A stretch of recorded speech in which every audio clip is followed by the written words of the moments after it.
Salam, tak tergoyahkan. Mari kita bangun keberanian melalui dihakimi menurut perbuatan.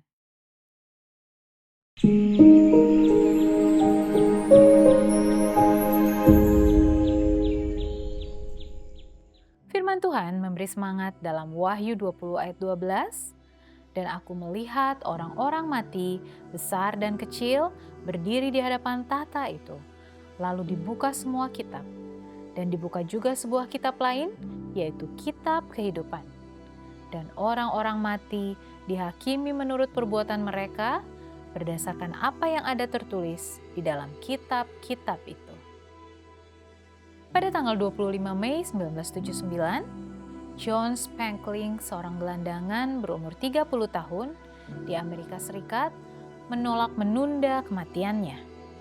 Spankling orang pertama yang tahun terdakwa membunuh dihukum mati di kursi listrik di Florida.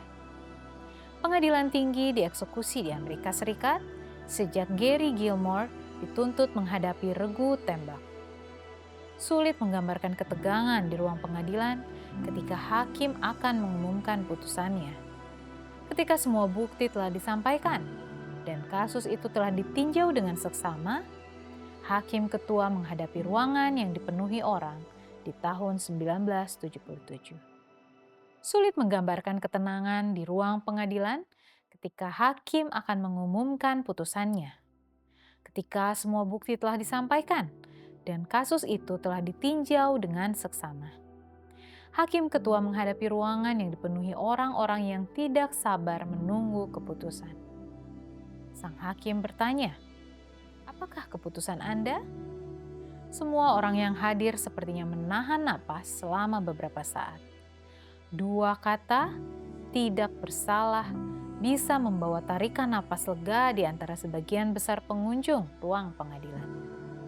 Berbagai ucapan selamat bagi terdakwa melepaskan orang yang dikasihi dari cengkraman keputusasaan. Namun pada kasus John Spankling tidak pernah ada kelegaan semacam itu.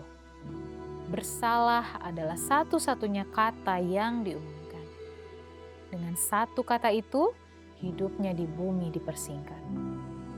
Satu kata atau dua kata, satu pemberitahuan sederhana dari keduanya. Kita semua menghadapi salah satu dari kedua keputusan itu. Di pengadilan manapun, hakim mempertimbangkan bukti dengan sesama. Tiap rincian bukti yang ada diperiksa dengan sangat teliti. Dalam drama penentuan ilahi di ruang pengadilan surgawi Allah, ketika catatan surgawi terbuka, makhluk surgawi yang tak terhitung jumlahnya memeriksa bukti itu. Allah yang menyatakan kasih-Nya yang luar biasa. Ia telah mencoba menyelamatkan setiap manusia. Ia telah begitu banyak berbuat untuk menebus kita. Tidak ada yang tidak akan Ia lakukan untuk keselamatan kita. Penghakiman surga menyatakan bagaimana kita telah menjawab bujukan Allah. Meskipun keselamatan itu hanya oleh iman, perbuatan kita menyatakan kesungguh-sungguhan iman kita. Iman yang tidak diperlihatkan dengan perbuatan baik bukanlah yang sesungguhnya. Itu bukan iman sama sekali. Itu adalah anggapan saja. Rasul Yakobus menyatakannya dengan jelas. Hai manusia yang bebal, maukah engkau mengakui sekarang bahwa iman tanpa perbuatan adalah iman yang kosong? Perbuatan kita itu penting. Apabila tidak ada perbuatan yang sungguh-sungguh, maka tidak ada iman yang sungguh-sungguh. Hari ini biarlah iman Anda dinyatakan dengan satu kehidupan yang akan bertahan sampai akhir. Dengan dihakimi menurut perbuatan, mulailah hari Anda dengan tak tergoyahkan.